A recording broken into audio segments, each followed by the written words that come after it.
Qatar has one of the highest numbers of COVID-19 infections, particularly when you consider its population size. But there's another important number that many might easily overlook.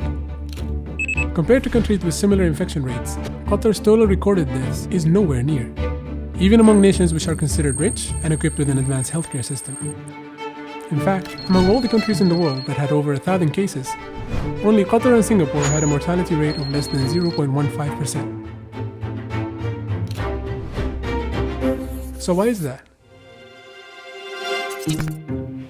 It's breaking records. As COVID-19 started to hit the world, California, more than 7,000 people have died. that gave us a bleak picture. But it's not the picture everywhere. Mortality rates in Qatar and Singapore are among the world's lowest. The Gulf nations... The first reason has to do with age. Qatar's population is considered relatively young, with an average age of about 33 years. It's also considered to be a healthy one, with an increasing number of the population taking part in regular physical activities. However, these aspects alone cannot explain Qatar's success in lowering mortality rates. We can see in neighboring Gulf countries that have similar conditions when it comes to population, yet their mortality rates are nowhere as low. So this brings us to the second reason: the advanced medical system.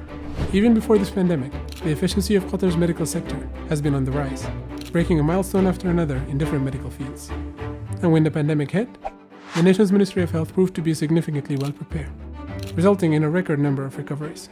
إلى حين تسجيل أكثر من 86,000 حالة تعافي من قرابة 100,000 إصابة، ويعد هذا إنجازاً استثنائياً ينبغي لنا جميعاً أن نفخر به. The one thing that we hear over and over throughout this pandemic is how important testing is.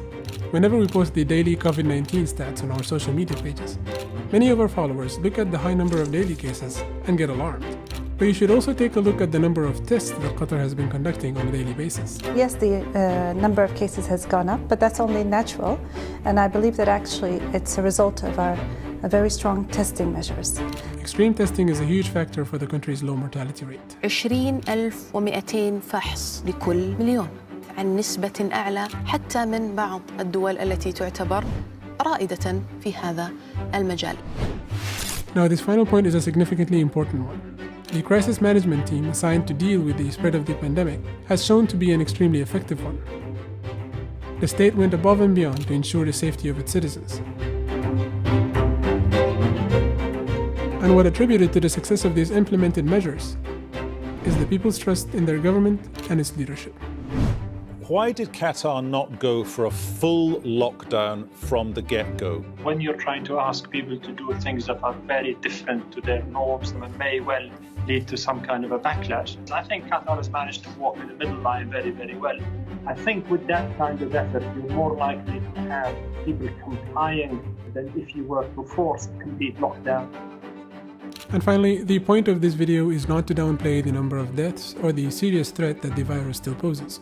It's merely a reminder of the enormous work everyone in the country has played to carry Qatar through the peak of this very difficult time, especially those who are in the front lines, risking it all for the greater good.